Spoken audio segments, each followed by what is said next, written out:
نبی بدر میں ہے دیکھا صحابہ نے, نبی احد میں ہے دیکھا صحابہ نے, نبی مکے کی گلیوں میں ہے, نبی مدینے کے کوچوں میں ہے تو کس نے دیکھا؟ صحابہ نے. نبی پر آسمانوں سے قرآن اترا تو دیکھا صحابہ نے. نبی کو دین بیان کرتے ہوئے دیکھنے والے بھی صحابہ ہی ہیں. اسی لیے میں کہتا ہوں اگر صحابہ کو درمیان سے نکال دیا جائے تو پھر قرآن نہیں رہتا, پھر دین نہیں رہتا, پھر شریعت نہیں رہتی. پتہ یہ چلا کہ صحابہ کو ماننا, ان کی تعظیم کرنا یہ عین ایمان ہے, دین کا اہم ترین حصہ ہے. لیکن افسوس اس بات پر ہوتا ہے کہ آج کا بے ایمان نوجوان سوشل میڈیا پر بیٹھ کر صحابہ پر افطرا پردازی کرتے ہوئے کہتا ہے کہ صحابہ ایمان والے نہیں تھے. نعوذ باللہ, صرف 4 صحابہ باقی رہے تھے. ارے غیور نوجوانوں, ارے بے وقوفوں, خدا کی قسم کھا کر کہتا ہوں اگر صحابہ ایمان والے نہیں تھے تو پھر دنیا میں کوئی بھی ایمان والا نہیں ہے. بلکہ میں اس سے آگے بڑھ کر کہتا ہوں کہ ایمان کا وجود ہی نہیں ہے.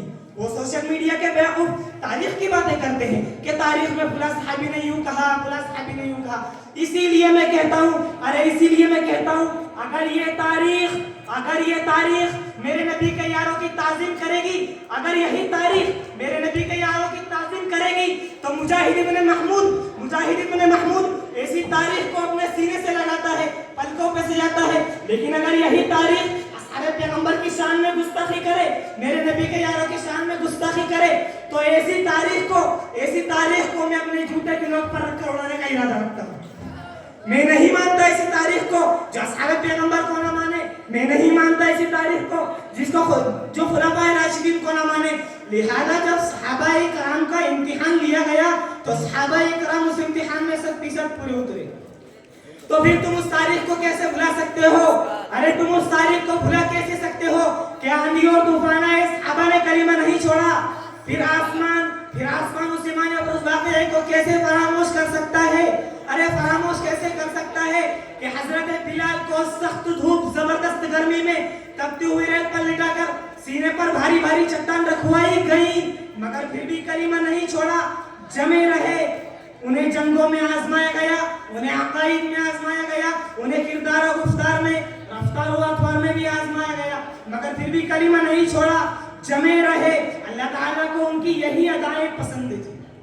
اسی لیے اللہ رب العزت نے فرمایا, اسی لیے محمد کے رب نے قرآن کریم میں رضی اللہ عنہم ورضوا عنہ کہہ کر بتا دیا, او کائنات کے لوگوں, او دنیا والوں, اے غیور مسلمانوں, میرے پیغمبر کے صحابہ پر کیچڑ مت پھینکنا, اس لیے کہ میرے پیغمبر کے صحابہ کو دنیا میں ہی خدا کی رضا کی سند مل چکی ہے.